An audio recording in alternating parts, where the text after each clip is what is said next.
ইরানে পারমাণবিক স্থাপনায় মার্কিন হামলার পর ইসরায়েলে 2 দফা মিসাইল হামলা চালিয়েছে ইরান। এতে ইসরায়েলের প্রধান বিমানবন্দর ছাড়াও হামলা করা হয়েছে এক জৈব অস্ত্র তৈরির ল্যাবরেটরিতে। ইরানি হামলায় ইসরায়েল তাদের ক্ষয়ক্ষতির তথ্য প্রকাশ করা বিরত রাখার চেষ্টা করছে গণমাধ্যমগুলোকে।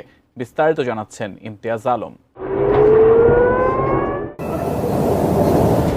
ইরানের 3টি পারমাণবিক স্থাপনায় মার্কিন বিমান হামলার পর পাল্টা প্রতিক্রিয়ায় ইসরায়েলে হামলা চালিয়েছে তেহরান। 2 দফায় ইসরায়েলে প্রায় 40টি মিসাইলের আক্রমণ চালানো হয় ইরান থেকে। ইরানের রাষ্ট্রীয় টেলিভিশন জানিয়েছে, রোববার ইসরায়েলের বেশ কয়েকটি স্থাপনা লক্ষ্য করে হামলা চালানো হয়েছে।